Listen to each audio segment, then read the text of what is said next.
아멘. 우리 성경 봉독합니다. 오늘 말씀은 로마서 1장 8절부터 17절까지입니다. 로마서 1장 8절부터 17절까지입니다.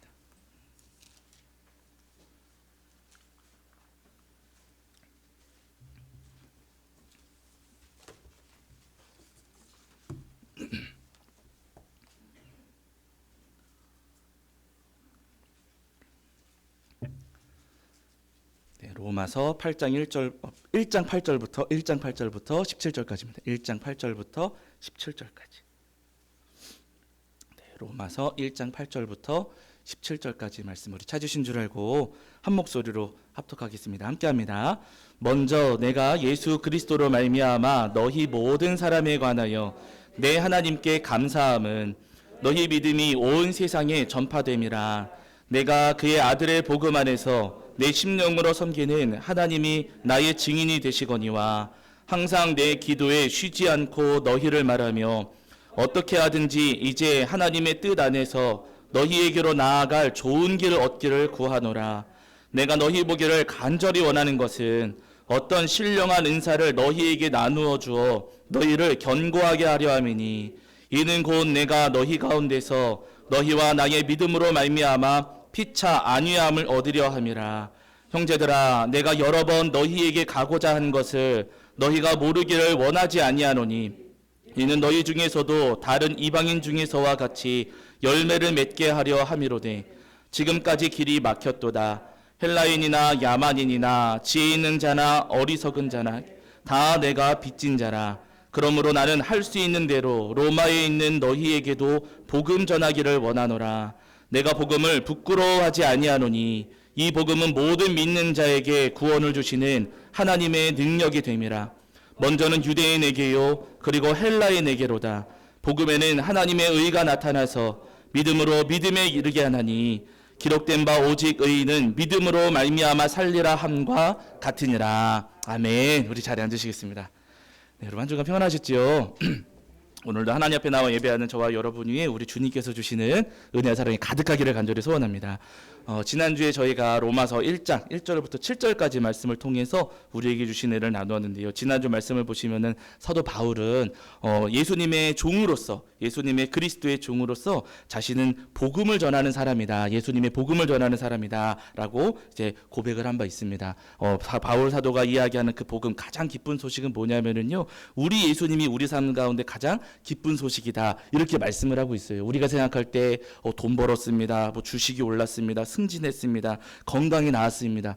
사업에 문제가 해결됐습니다. 이런 소식들이 우리 마음을 기쁘게 할 것만 같지만은요, 여러분 그러한 모든 소식들은 우리 삶의 진정한 기쁨이 되지를 못한다는 거예요. 우리 삶의 가장 큰 기쁨이 되고 진정한 기쁨이 되는 것은 우리 예수님밖에 없다. 성경에서 분명히 우리에게 말씀하십니다. 바로 여러분 이 땅을 살아가시는 동안에 세상의 기쁜 소식이 아니라 우리 예수님이 우리의 진정한 기쁨이시고 우리의 복이라는 사실을 기억하시면서 예수님의 십자가 복음을 굳게 붙잡으시는 저와 여러분이 되기를 주의 이름으로 간절히 축원합니다. 자, 이제 오늘은 로마서 1장 8절부터 17절까지 말씀을 통해서 우리에게 주시는 은혜를 나누려고 하는데요.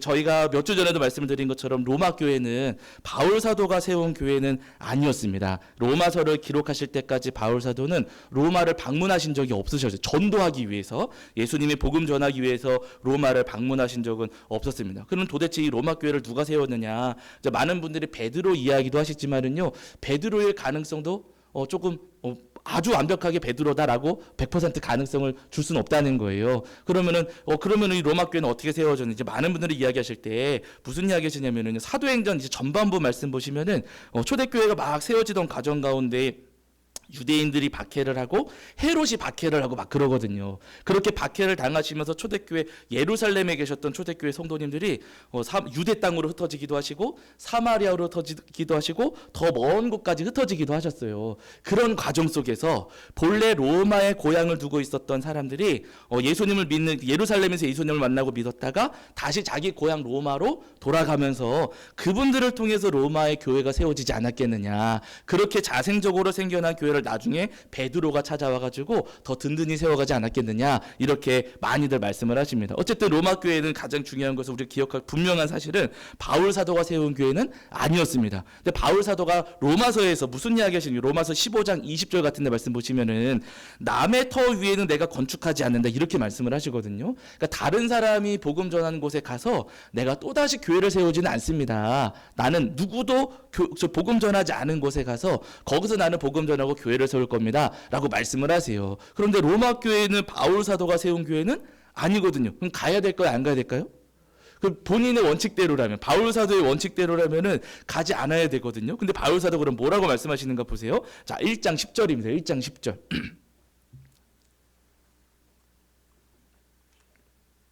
자, 1장 10절입니다. 읽겠습니다. 시작. 어떻게 하든지 이제 하나님의 뜻 안에서 너희에게로 나아갈 좋은 길을 얻기를 구하노라 하면 이렇게 말씀하세요. 로마 교회 가고 싶다고 하세요.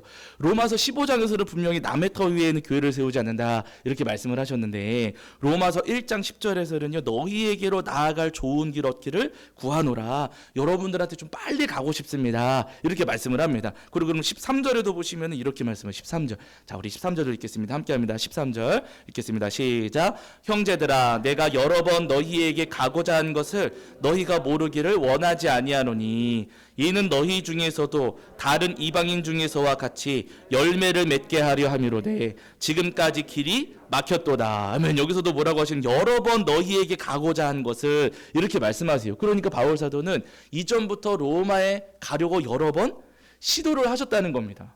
아니 남의 터 위에는 교회를 세우지 않으신다고 하시는데 바울 사도는 로마에 대해서만큼은 거기를 로마를 방문하고 싶어 하셨고 끊임없이 가시려고 여러 번 시도를 하셨다는 거예요. 아니 도대체 바울 사도는 왜 이렇게 로마를 방문하고 싶어 하셨을까? 로마를 이렇게 가고 싶어 하신 이유가 무엇일까? 그 이유를 우리가 오늘 로마서 1장 16절에서 확인해 볼 수가 있거든요.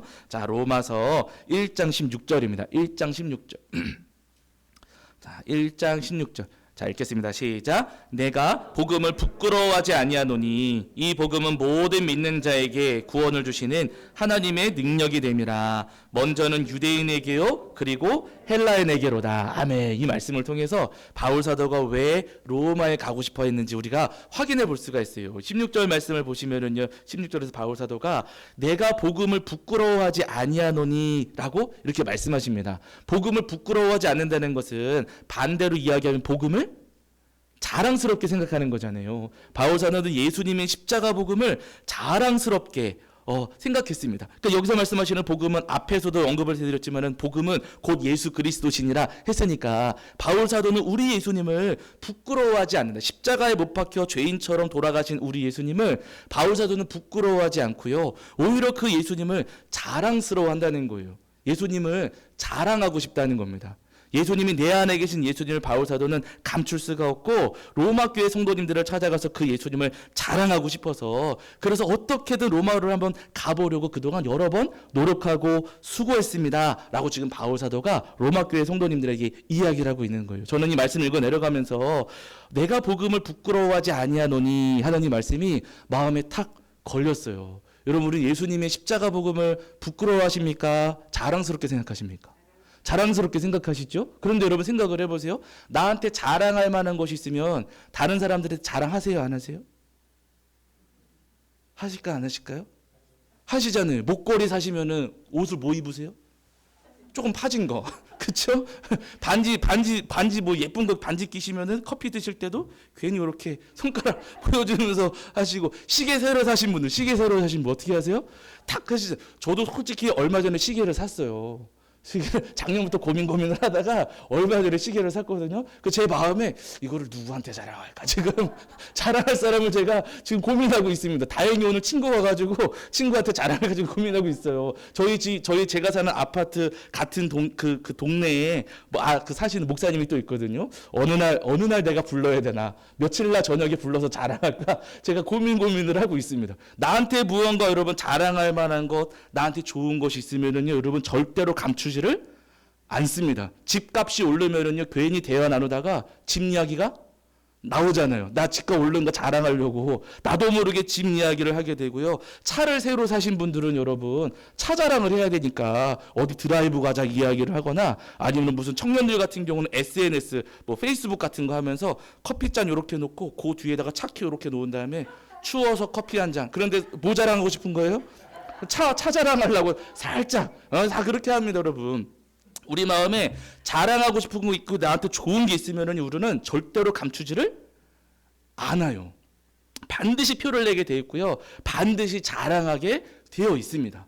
근데 여러분 바울 사도는 예수님이 너무너무 좋아가지고 나에게 계신 예수님이 너무너무 좋아가지고 자랑할 수밖에 없었고 너무 자랑하고 싶어서 그 멀리 로마까지 여러 번 가려고 내가 시도하고 노력했습니다 라고 하는 거예요. 그만큼 바울 사도는 예수님을 자랑하고 싶어 했다는 겁니다. 그런데 여러분 참 부끄럽고 창피한 것은요, 바울 사도는 우리 예수님을 그렇게 자랑하고 싶어 했는데 예수님이 너무너무 좋아가지고 예수님을 자랑하고 싶어 했는데 여러분 우리는 예수님을 자랑하는 마음이 있는가 하는 거예요. 제가 이 말씀을 읽어 내려가면서 여기서 탁 걸렸습니다. 바울 사도는 예수님을 부끄러워하지 않고 그렇게 차도 우리 자랑하고자 했는데 우리는 반지도 자랑하고 목걸이도 자랑하고 차도 자랑하고 시계도 자랑하면서 우리 예수님을 자랑하면서 살고 있는가?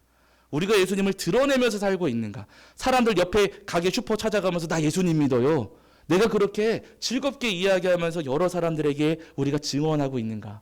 가만히 돌아볼 때 우리 모습, 우리의 삶 속에 예수님을 자랑하는 마음이 너무나도 부족하지 않았던가 이런 마음이 들었습니다. 물론 여러분 우리가 이 코로나 시대를 살아가면서 사실은 예수님 자랑하는 마음을 더 많이 잃어버린 것도 사실이에요. 왜냐하면 코로나 사태가 벌어지면서 여러분 예수님 믿는다는 것이 조롱당하고 손가락질 받는 그런 시대를 우리가 살고 있습니다. 그러다 보니까 나도 모르는 사이에 내가 예수님 믿는 것에 대해서 아닌 척하게 되고 감추게 되고 숨기게 되고 하면서 우리가 모르는 척 우리가 살아가고 있지만은요. 그러나 여러분 우리 주님께서 오늘 우리에게 바라시는 것도 바울 사도가 오늘 우리에게 권면하고 있는 것 한 가지는요. 우리 예수님을 자랑하면서 살아가야 된다는 겁니다. 물론 여러분 우리가 예수님을 자랑하면서 손가락질 받을 수도 있고 어려움 당할 수도 있고 조롱 당할 수도 있고 손해 당할 수도 있어요. 막 그런 일들이 분명히 벌어지기는 합니다. 저희 교회도 지난해 말에 이제 우리 성도님들하고 회의하면서 올해는 이사 가보자고 우리 마음을 모았잖아요. 그래가지고 주변에 뭐 부동산에도 전화를 해보고 이제 뭐 건물 나온 데 있으면 거기 건물주한테도 전화를 해보고 전화를 해봐요. 전화하면은 조건도 괜찮아요. 뭐 보증금도 괜찮고 월세도 괜찮고 2층인데다가 공간 넓이도 괜찮고 다 좋아가지고 아 잘됐다 싶어가지고 맨 마지막에 그러면은 저희가 교회인데도 괜찮으시죠? 라고 말씀드리면 뭐라고 하실까요? 안 된다 그래요. 다 잘 진행이 되다가 마지막에 교회라고 이야기하면은요 안 된다 그러세요. 바로 앞에 교회가 있던 자리도 그곳에 또다시 교회가 우리가 가겠다고 하면은요 다 싫다고들 하십니다. 그러니까 예수님 믿고 우리가 예수님 믿는다고 교회라고 성도라고 이야기하는 것이 여러분 우리 삶에 어려움이 되기도 하고 우리 삶에 손해가 되기도 하고 때로는 우리 삶에 아주 불편한 일들이 될 수도 있다는 겁니다. 아마 그런 여러 가지 이유들 때문에 우리가 예수님을 자랑하지 않고 숨기고 감추면서 살아가지만은요. 그러나 바울 사도가 오늘 우리에게 분명히 말씀하시는 것은요. 예수님을 부끄러워하지 않고 자랑하는 것이 우리 삶의 힘이요 능력이라고 분명히 말씀을 하십니다. 오늘 16절 말씀을 보시면 이렇게 말씀하시거든요. 자, 우리 로마서 1장 16절입니다. 로마서 1장 16절. 자, 로마서 1장 16절입니다.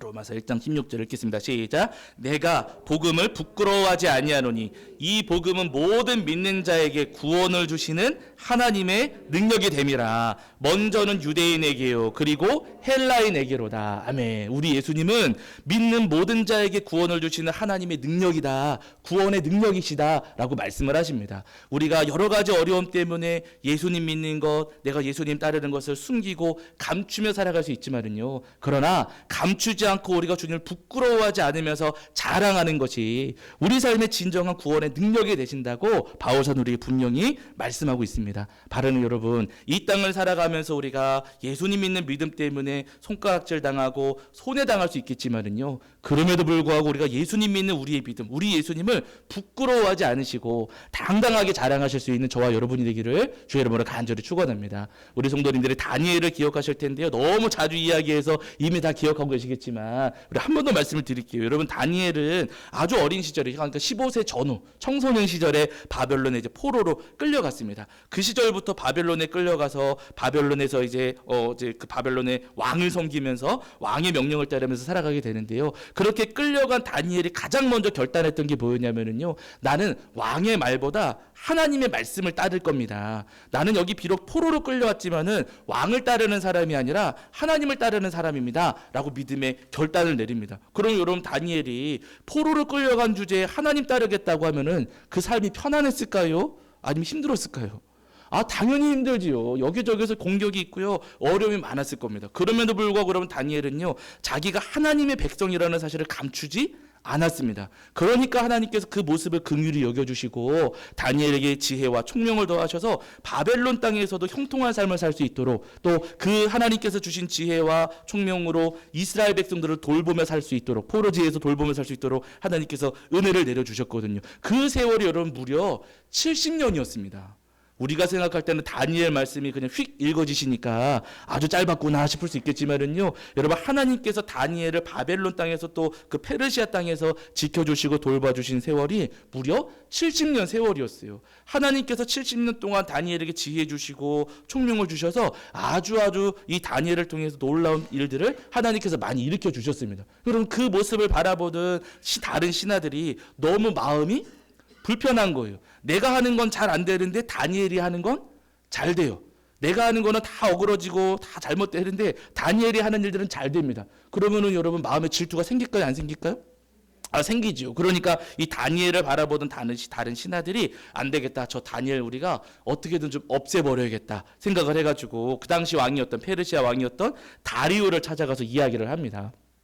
다리오 왕을 찾아가서 앞으로 30일 동안 왕 외에 어떤 신이나 다른 사람에게 무엇을 구하면은 사자굴에 집어 던져 죽이시지요. 왕이 이 나라의 가장 위대하신 신이고 우리를 이끄는 가장 위대한 지도자인데 어떻게 왕 외에 다른 신이나 사람한테 기도할 수가 있습니까? 그러니까 왕 외에 다른 신이나 다른 사람한테 기도를 하면은 확 죽여버리시지요. 해가지고 제안을 했어요. 왕이 듣기에 좋은 겁니다. 좋다 그래가지고 도장을 콱 찍어가지고 온 나라에 명령을 내렸습니다. 앞으로 30일 동안 왕 외에 다른 신이나 사람에게 무엇을 구하면은 사자굴에 집어던져 죽이겠다 명령을 내렸어요. 다니엘도 이 사실을 너무나도 잘 알고 있었습니다. 만약에 오늘 우리 시대에 우리 비슷한 일이 벌어지고 있긴 하지만은요, 오늘 우리 시대에 30일 동안에 교회에서 예배드리거나 기도하면 아니면 교회가 아니더라도 어디서든 30일 동안에 기도하면은 사자굴에 집어 던지겠습니다. 동물은 거기 끌고 가지고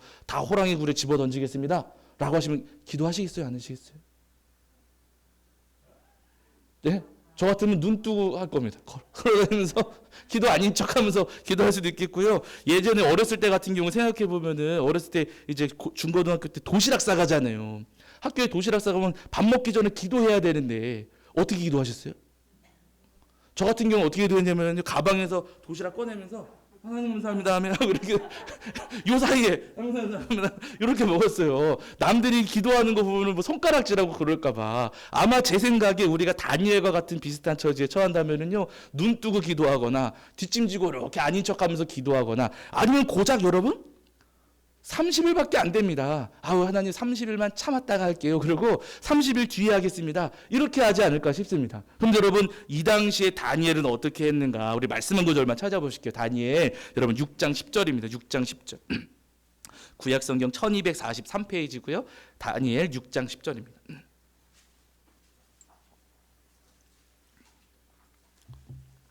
다니엘 6장 10절입니다. 다니엘 6장 10절.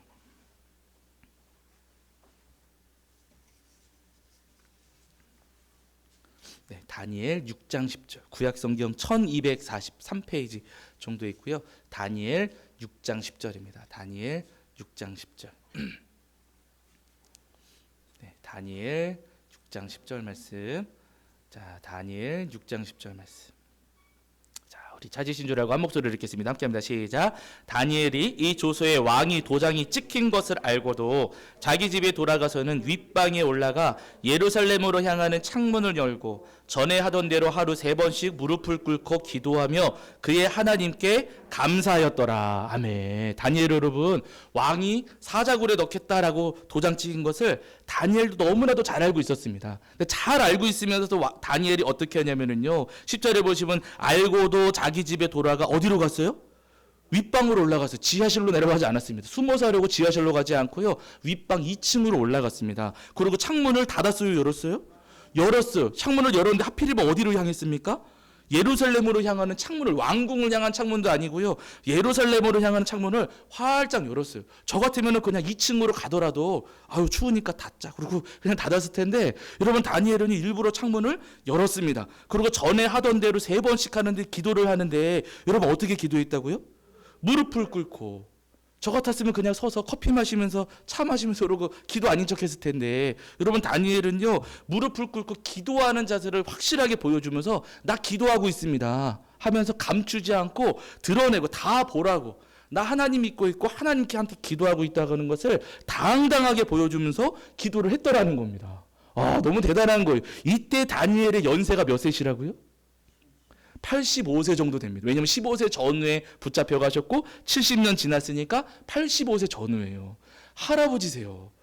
머리 허연 할아버지께서 지금 당당하고 떳떳하게 아우 나는 이제 나이 많았으니까 이 정도 해도 괜찮지 하고 적당히 그냥 적당히 하시는 게 아니라, 여러분 그렇게 연세가 높으셨음에도 불구하고 사람들한테 다 보라고, 나 지금 하나님 앞에 기도하고 있다고 하면서 사람들에게 보이면서 당당하게 기도를 했습니다. 결국에는 이 페르시아의 신하들이 그 모습을 보고 다니엘을 고발하지요. 그래서 다니엘이 붙잡혀가지고 사자굴에 던져집니다. 죽음 위기에 처한 거예요. 그런데 어떤 일이 벌어지는가? 그렇게 사자굴에 던져졌을 때, 자 6장 22절입니다. 6장 22절.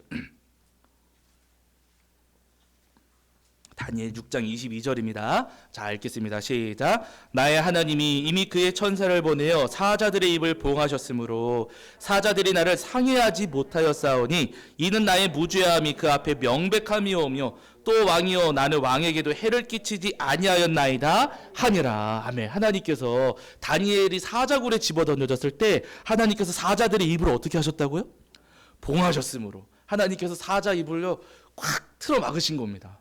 으르렁 대면서 이 다니엘을 집어 삼키려고 사자들이 달려들었지만은요, 하나님께서 그 입을 꽉 묶어두셔가지고 다니엘을 조금 더 해치지 못하도록 하나님께서 지켜주셨어요. 왜 그러셨는가? 23절도 보실게요. 23절 자 읽겠습니다. 시작. 왕이 심히 기뻐서 명하여 다니엘을 굴에서 올리라 하매 그들이 다니엘을 굴에서 올린즉 그의 몸이 조금 더 상하지 아니하였으니 이는 그가 자기의 하나님을 믿음이었더라. 아멘. 하나님 믿는 그 믿음을 감추지 않고 떳떳하게 자랑하면서 드러내면서 밝게 보이면서 하나님을 믿는 그 믿음을 증언했을 때 하나님께서 다니엘을 주목해 보시고 사자굴 속에서도 던져주시며 건져주시며 구원해 주셨다는 겁니다. 여러분 오늘 우리의 삶도 마찬가지입니다. 우리가 이 땅을 살아가면서 우리 주님을 부끄러워하지 않고 우리가 당당하게 우리의 믿음을 드러내고 예수님을 자랑하면서 살아간다면요, 여러분 주님께서 다니엘을 구원하시고 건져주신 것처럼 우리의 삶도 구원하시고 건져주시는 주님이십니다. 하나님께서 다니엘 사자의 입을 꽉 봉하셔가지고 다니엘을 지켜주신 것처럼요, 우리가 이 땅에서 우리 예수님을 자랑하면서 살아간다면 사단의 입을 꽉 틀어막으셔가지고 우리 성도님들 조금 더 해치지 못하도록 지켜주시고 보호해주시고 구원해주시는 주님이십니다. 바로 여러분 예수님 믿는 것 때문에 겪게 되는 손해, 그것을 두려워하지 마시고 우리를 구원하시고 건져주실 주님을 소망하시면서 당당하게 우리의 믿음을 드러내시고 자랑하실 수 있는 저와 여러분이 되기를 주의 이름으로 간절히 축원합니다. 제가 예전에도 한번 말씀을 드렸을 텐데요, 제가 입대할 때, 군에 입대할 때 지금부터 20년쯤 됐습니다. 20년 전쯤 군대 입대할 때 제가 가지고 있던 기도 제목이 있었어요. 어차피 2년 2개월 군 생활하는 거니까 제가 너무 철이 없던 거죠. 기도하면서 하나님 2년 2개월 어차피 군 생활이니까 하나님 저를 육체적으로 강하게 훈련시켜주세요. 특공대 보내셔서 저를 육체적으로 강하게 훈련시켜 주시거나 아니면 2년 2개월 군정병 시켜주셔서 영적으로 강하게 훈련시켜 주세요. 제가 이렇게 기도를 했습니다. 근데 일주일, 이제 입대하고 일주일 딱 지났는데 기도가 바뀌었어요. 앞에 특공대 하게 해달라는 거는 그래서 싹 사라졌어요. 훈련을 받아보니까 오늘 제가 기도를 좀 잘못한 것 같아요. 앞에 거는 취소하고 뒤에 거면 어떻게든 들어주세요. 이렇게 기도를 하긴 했거든요. 어쨌든 제가 이제 군대 가서 제 마음에 뭐 그냥 내가 육체적으로 훈련을 받든 영적으로 훈련을 받든 좀 열심히 훈련을 받았으면 좋겠다, 이런 마음이 있었습니다. 그렇게 6주 군사 훈련을 받고서는 여기 수도 군단이라는 곳에 가가지고 이제 밑에 부대로 배치를 받는 거예요. 근데 저하고 함께 간 병사들이 한 20명 조금 넘었었거든요. 20명 조금 넘는 병사들을 이제 그쪽으로 보내가지고 밑에 다른 부대로 이렇게 쭉 흩어 보내주시는데, 방 하나에 저희들을 딱 모아놓고 어느 분이, 이거 아마 인사 관련된 분이었겠죠? 어느 장교 한 분이 이제 물으시는 거예요. 한 명씩. 이제 제가 가만히 보니까 저희를 보내시는 부대가 두 개였어요. 한 곳은 707 특공, 그리고 또 다른 한 곳은 1175 야전 공병단, 공병부대. 한쪽은 특공, 한쪽은 공병인 거예요. 앞에서부터 한 명씩 이제 물으시는 겁니다. 넌 뭐 잘해? 여러분 이제 6주 훈련 마친 기초 군사 훈련 마친 이등병한테 너 뭐 잘해? 물으면 뭐라고 할까요? 시켜만 주십시오. 뭐든지 다 잘합니다. 그렇게 대답을 하겠죠. 거기서 그냥 저 뭐 잘합니다 하면은 군기가 빠진 거예요. 뭐 잘해? 그러면 옆 그 병사가 뭐든지 할 수 있습니다. 대답을 해요. 그럼 너 그러면 특공 가? 그래서 707 특공. 또 그 옆에 애한테 넌 뭐 잘해? 물으셔. 그럼 그 친구도 뭐든지 할 수 있습니다. 대답을 하죠. 그럼 너는 그냥 공병 가 하면서 왔다 갔다가 이렇게 보내시는 겁니다. 그렇게 몇 명의 아이들을 물으셨어요. 뭐 잘해? 뭐 잘해? 하면서 몇 명의 아이를 이렇게 배치를 하시고 나서 분류를 하시고 나서 갑자기 이분이 버럭 화를 내는 겁니다. 너네들 2년 군 생활에 걸린 건데 뭐 다 잘한다고 이야기하지 말고 사회생활할 때 전공했던 거, 사회생활하면서 잘했던 거, 그게 뭔지 이야기를 하라고. 그러면은 거기에 맞게 자대를 잘 배치해줘가지고 너네 군생활 잘할 수 있게 도와주는데 왜 그렇게 무턱대고 다 잘한다고 대답해? 잘하는 게 뭐냐고 확실히 대답해. 막 화를 내시는 겁니다. 그러고 나서 제 차례가 됐어요. 제 차례가 돼가지고 저한테 너 뭐 잘해? 딱 물으셨어요. 제가 뭐라고 했을까요? 저는 군기가 빠져가지고 제가 그 순간에 특공 가자고 할까? 뭐라고 해야지? 막 고민을 하다가 제가 저도 모르게 저는 군종병이 하고 싶습니다. 저는 그렇게 대답을 했어요. 그랬더니 말이 떨어지자마자 군대가 아니네 집 안방인 줄 알아 하면서 저를 또 막 혼내시는 겁니다. 너 마음대로 하는 데인 줄 아냐고. 군대가 어떻게 네 마음대로 하는 데고 뭐 군종병 하고 싶다 그러냐고 또 저한테 막 호통을 치시는 거예요. 그래서 나는 죽었다. 내가 괜히 왜 군종병 되겠다고 했을까? 내가 왜 그런 말 했을까? 마음속으로 후회를 하고 있는데 그분이 저를 이제 어디로 보내시냐면은 이제 1175 야전 공병단, 여기 부천에 있는 부대거든요. 너는 공병 가 하고 저를 공병 부대로 보내셨어요. 그래가지고 제가 이제 요 부대로 내려와가지고 이제 연대급 부대로 내려와서 얘가 대대 이제 또 흩어질 준비를 하는 겁니다. 여기 와가지고 이제 공병 부대 다른 대대로 밑에 있는 대대로 내려갈 준비를 하는데. 저하고 그때 한 대여섯 명, 7명 정도였던가 그 병사들이 이제 그 공병부대로 배치가 됐어요. 다른 대대로 이제 내려가야 되는데 저만 남겨놓고 다른 애들은 다 자기 부대로 갔어요. 저만 그냥 그 대기하는 내무실에 가만히 내버려놓고 다른 애들은 각자 자기 부대로 다 이제 뿔뿔이 흩어져서 가게 됐습니다. 저만 덩그러니 남은 거예요. 근데 저만 남겨놓고서는 그 부대 이제 병사들이 한두 명씩 왔다 갔다 하면서 저를 구경하는 겁니다. 얘가 걔야? 얘가 걔야? 라고 물어보기도, 너 부모님이 뭐 아버지가 군생활 하시냐? 물어보기도 하시고, 아니 뭐 가족 가운데 뭐 별 다신 분 있냐? 저한테 물어보기도 하고 막 그러는 건데, 저희 부모님, 저희 아버지는 야채 장사하시고 저희 큰아버지는 목회하시는데 무슨 군 관련된 사람 아무도 없거든요. 아닙니다. 아무도 없습니다. 뭐 군생활 하신 분 없습니다. 대답을 했지요. 근데 저만 딱 남았을 때, 그러고 나서는 나중에 와서 저한테 이야기를, 너는 딴 데 가지 않고 여기 남을 거다. 너는 앞으로 뭐 할 거냐면은 너의 보직은 군종병이다. 너는 앞으로 여기 교회, 너는 그 교회를 관리하면서 살게 될 거다라고 저한테 이야기를 해주는 거예요. 저는 여기 와서 군종병을 하고 싶다고 제가 이야기는 했지만은 군종병이 되리라고는 생각을 못했었거든요. 근데 제가 뜬금없이 군종병이 돼가지고 여러분, 제가 그 부대에서 아주 행복하게 군생활을 했습니다. 심지어는 물론 새벽 기도가 가장 힘들기는 했어요. 근데 새벽 공복에 올라가서 교회에서 공복에 초코파이 3개 뜯어먹고 혼자서 한 30분 앉아있다가 내려오고 막 이러면서 정말 행복하게 제가 이제 군생활을 했거든요. 나중에 몇 달 지나고 나서 제가 왜 군종병이 됐는지를 이야기를 해주시더라고요. 그 부대 가장 높은 분이 예수님을 잘 믿으셨어요. 그리고 그 부대에 대대장님이 한 분 계셨는데, 대대가 하나 있어가지고 대대장님 믿음이 또 어마어마하게 좋으셨어요. 그 대대 주임원사님 믿음도 또 어마어마하게 좋으셨고 주요 요직에 있는 간부 그 장교들의 믿음이 또 다 좋으셨던 거예요. 문제는 그렇게 교회가 있었고 다 믿음이 좋으셨는데 교회를 담당하고 있었던 군종병이 한 달 전에 전역을 한 겁니다. 군종병 자리가 비어 있었어요. 그래서 군종병을 빨리 데려와야겠는데 어떻게 할까 고민하고 계시다가 제가 이제 온 겁니다. 근데 제가 그때 뭐 했냐면은요. 어디든 이렇게 가면은 배치를 받을 때마다 옮겨갈 때마다 자기소개서를 쓰라 그래요. 자기소개서. 제가 어떤 사람인지를 자기소개서를 쭉 쓰라고 하는데 제가 자기소개서를 제 기억으로 4번인가 썼거든요. 군대 가서. 근데 자기소개서 쓸 때마다 제가 첫머리에 뭘 썼냐면은 저는 1981년 3월 달 모태신앙으로 태어난 고준도입니다. 저는 어머니 뱃속에서부터 교회를 다녔고 어렸을 때 쭉 교회를 다녔고 중고등학교 시절에 목회를 해야겠다는 사명을 가져가지고 신학교에 입학을 해서 신학교 다니다가 군에 입대했습니다. 하면서 제가 그냥 저는 교회하고 떨어질 수 없는 사람이라고. 저는 교회 안 가면 타령할 수도 있는 사람이라고. 제가 거기다가 아주 그냥 교회에 대한 얘기만 가득하게 써놓은 거예요. 근데 그거를 그분들이 보셨다 그러시더라고요. 여러 가지 그 뭐 병사들 신병들 왔을 때 자기소개서가 쭉 있었는데 쭉 자기소개서를 읽으시다가 얘가 교회를 열심히 다녔고 큰아버지는 목회하시고 신학교 다니다가 입대한 아로구나.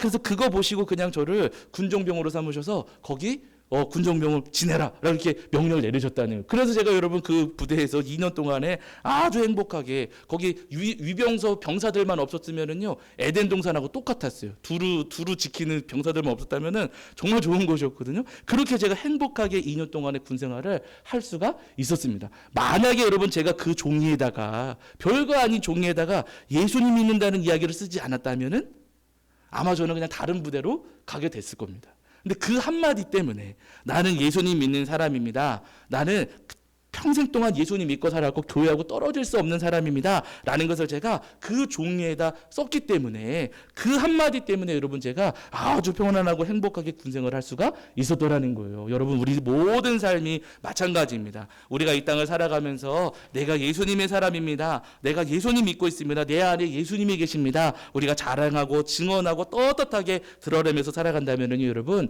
주님께서 우리를 분명히 기억해 보십니다. 우리를 주목해 보시고 우리 성도님들이 어떠한 상황 가운데 있다 할지라도 우리 성도님들을 지켜주시고 보호해 주시고 건져 주시고 구원해 주시는 주님이세요. 바라는 여러분 우리 삶에 우리가 상상하지 못했던 은혜와 구원의 복을 내려주실 우리 주님을 소망하시면서 이 땅을 살아가시는 동안 당당하게 우리 예수님을 자랑하시는 저와 여러분이 되기를 주 이름으로 간절히 축원합니다. 자 우리 찬송하겠습니다. 찬송가 505장입니다. 찬송가 505장 찬송하시면서 준비하신 예물 봉헌하겠습니다.